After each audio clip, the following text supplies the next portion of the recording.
विज्ञान हमें बताता है कि एनर्जी को रोका नहीं जा सकता, वो अपना रास्ता खुद ही ढूंढ लेती है। इसी तरह हमें भी कोशिश करते रहना चाहिए, क्योंकि हमारी कोशिश कहीं ना कहीं नजर जरूर आती है, कभी आत्मविश्वास के रूप में, कभी सोच के रूप में और कभी भविष्य की जीत के रूप में। बिल्कुल, जिस तरह से वैज्ञानिक जो होते हैं वो बार बार प्रयोग करके नए परिणाम निकालते हैं, इस तरह जैसे कि हम अगर बार बार मेहनत करें तो हमारे लिए नए रास्ते खुलते हैं। बिल्कुल, इसलिए ज़रूरी है कि हम हर बार जो है मेहनत करते रहें, क्योंकि लगातार हमारी मेहनत करने से हम और भी ज़्यादा मजबूत हो जाते हैं। बिल्कुल, और अब बात करते हैं गुड गवर्नेंस की, एक अच्छा शासन, जिसका मतलब है कि हर नागरिक की आवाज़ को सुना जाए और विकास सब तक पहुंचे। और इसी सोच को आगे बढ़ाते हुए हमारे प्रधानमंत्री नरेंद्र मोदी जी ने गुड गवर्नेंस को एक नई सोच और एक नई परिभाषा दी है।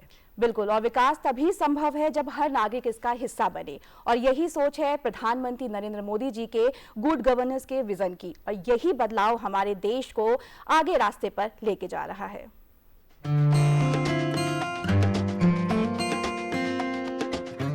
2014 भारत ने उम्मीद की एक नई सुबह देखी। देश ने नेतृत्व सौंपा उस व्यक्ति को जिसका जीवन संघर्ष से शुरू हुआ और सपना था भारत को नई ऊंचाइयों तक ले जाने का।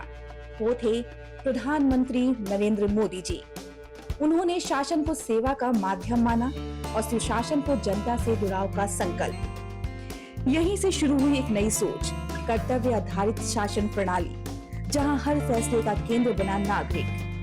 ड्यूटी ड्रिवन गवर्नेंस, यानी वो शासन जिसमें व्यक्तिगत लाभ से ऊपर देश हित हो और नीति निर्माण से लेकर नीति लागू होने तक हर कदम में नागरिकों की भागीदारी हो। आप सभी जानते हैं, पिछला एक दशक देश में गुड गवर्नेंस का दशक रहा है। गुड गवर्नेंस और विकास की धारा रिफॉर्म्स की गंगोत्री से ही निकलती है।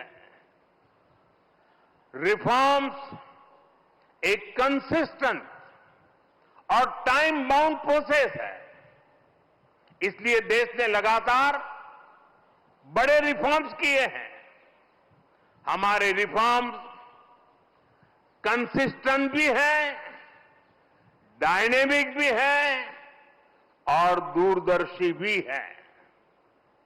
सरकार और जनता के बीच संबंधों को बेहतर बनाना,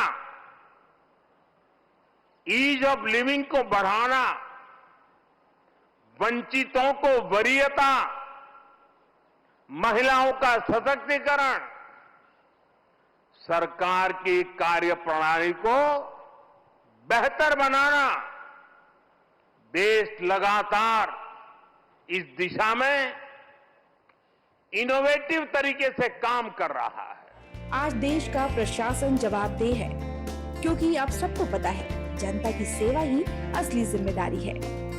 11 वर्षों में जो बदला है वो केवल आंकड़ों में नहीं, जनता के जीवन में झलकता है। पिछले 11 साल में देश ने एक ऐसी शासन प्रणाली विकसित की है जो पारदर्शी है, संवेदनशील है और सिटीजन सेंट्रिक है। साथियों, मैं दुनिया के जिस भी देश में जाता हूं, वहां जनधन, आधार और मोबाइल, जेम ट्रिनिटी की बहुत चर्चा होती है। दुनिया भर में उसकी प्रशंसा होती है। इसने भारत में सरकारी योजनाओं की डिलीवरी को ट्रांसपेरेंट और लीकेज फ्री बना दिया है। आज हमारे देश भारत में केंद्र सरकार लोगों के द्वार तक है, जहां हर नीति में पारदर्शिता है। आज केंद्र सरकार सिटीजन सेंट्रिक गवर्नेंस के अंतर्गत हर योजना का लाभ बिना भेदभाव, बिना बाधा अंतिम व्यक्ति तक पहुंचा रही है।